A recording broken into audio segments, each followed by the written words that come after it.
Correction de l'exercice numéro 30. On commence par étudier les sous-groupes de Z sur NZ. On se donne H un sous-groupe de Z sur NZ et on veut montrer qu'il est engendré par un élément A qui divise N. Alors on y va. On distingue deux cas. Si H est le sous-groupe nul, alors il est engendré par la classe de 0. Et 0 divise n, ok. Maintenant, s'il est non nul, alors je prends le plus petit élément k de n étoiles, tel que la classe de k soit dans H. Ça existe parce que cette partie est non vide, hein, puisque H est différent de 0. Donc je prends son plus petit élément. Je l'appelle A. Et je montrais que H, c'est en fait le groupe engendré par A, la classe de A. Donc il y a une inclusion qui est facile parce que vu que la classe de A est dans H, eh bien le groupe engendré par la classe de A est encore dans H, car H est un groupe. Donc réciproquement, si j'en prends X dans la classe de H, je vais regarder la division euclidienne de X par A, donc X c'est AQ plus R, avec R plus petit que A. Bien. Et puis si R n'est pas nul, et bien du coup j'écris la classe de R, c'est la classe de X moins la classe de AQ, et comme la classe de X est dans H, et en fait la classe de AQ, et bien en fait c'est Q fois la classe de A, c'est dans le groupe engendré par A, donc c'est dans H, on obtient par différence que R, la classe de R est dans H. Bien, mais alors du coup par minimalité, hein, ça veut dire que R est dans cet ensemble, d'accord? Et donc, vu que A c'est le plus petit, bah A est plus petit que R. Ce qui contredit que le reste est strictement plus petit que A. Donc, le reste est nul, et si le reste est nul, c'est que X est un multiple de A. Et donc, la classe de X est dans le groupe engendré par la classe de A. Ça veut dire que H, c'est bien le groupe engendré par A, d'accord? Et il faut montrer que A divise N. Alors pour ça, eh bien, bon, ce qu'on vient de faire, c'est-à-dire qu'on va regarder la division euclidienne de N par A. Donc on écrit ça, puis on passe modulo n. Alors si on passe modulo n, eh bien la classe de 0 c'est la classe de n, hein, et donc c'est cette classe, la classe Q fois la classe de A plus la classe de R. Donc R c'est moins Q fois la classe de A et il est dans H. Et donc même argument que tout à l'heure, bah, par minimalité de A, c'est que R égale 0, et si R égale 0, c'est que du coup A divise N. Bien, donc si on a un sous-groupe de Z sur NZ, il est engendré par un élément qui divise N. Bien. Et en fait, maintenant, ce qu'on va faire, c'est qu'on va montrer qu'il n'y a qu'un seul sous-groupe d'ordre D de Z sur NZ lorsque D divise N. Donc je pose A à l'élément N sur D, d'accord? Et en fait, bah, du coup, vu que A est d'ordre D, eh bien, ça veut dire que le groupe engendré par A, c'est la classe de 0, classe de A, jusque D-1 fois la classe de A, hein, vu que A, enfin, A c'est N sur D, donc le groupe engendré par A c'est cet ensemble-là, et il est de cardinal D.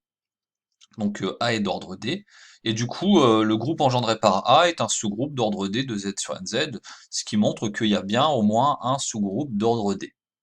Et en fait on va montrer qu'il n'y en a qu'un seul. Donc je prends H, un autre sous-groupe, et je montrais que c'est en fait le groupe engendré par A qui est n sur D. Je prends un élément dans H. Alors je sais que l'ordre d'un élément divise l'ordre du groupe. D'accord? Et donc ça me dit en particulier que D fois X égale 0. Oui, mais alors ça veut dire que n divise dx. D'accord? Vu que je suis modulo n. Mais vu que n c'est A fois D, j'ai AD qui divise dx, et donc ça veut dire que A divise X. Ce qui signifie que X c'est un multiple de A, et puis bah, du coup, alors K a priori est dans Z hein, plutôt. Bon, je peux le prendre dans n en fait, hein, vu que je travaille modulo n, c'est pas gênant. Et donc x est dans le groupe engendré par A, et donc h est contenu dans le groupe engendré par A. Or, je sais que le cardinal de h c'est D, et le cardinal du groupe engendré par A c'est aussi D. Donc j'ai une inclusion plus égalité, égalité des cardinaux, donc h c'est le groupe engendré par A. Ça signifie qu'il y a un seul sous-groupe d'ordre D lorsque D divise N. C'est le groupe engendré par N sur D, la classe de N sur D. D'accord? Donc je vais l'appeler HD ce groupe, hein. Et donc il s'agit de démontrer maintenant que bah, en fait dans Z sur NZ, il y a exactement phi de D éléments d'ordre D. Alors comment je vais faire ça? Alors déjà, pourquoi le phi de D? Alors, il faut se rappeler que, bon, du coup, HD, c'est le groupe engendré par cet élément-là, il est d'ordre D. Autrement dit, HD, c'est un groupe cyclique d'ordre D. Et on a vu dans le cours que les groupes cycliques sont isomorphes aux Z sur NZ. Là, ici, vu qu'il est d'ordre D, HD, il va être isomorphe à Z sur DZ. Bien. Et du coup, le phi de D vient de là, c'est parce que si je regarde le nombre de générateurs de Z sur DZ, il y en a exactement phi de D, hein. C'est les éléments qui sont promis avec D. D'accord? Donc s'il y a exactement phi de D générateurs dans Z sur DZ, bah, par isomorphisme, il y en a aussi phi de D générateurs dans HD. Sauf que si vous réfléchissez à ce que c'est qu'un générateur de HD, un générateur de HD, c'est un élément qui va engendrer HD. Donc c'est un élément d'ordre D. D'accord? Donc en fait, il y a autant de générateurs de HD que d'éléments d'ordre D.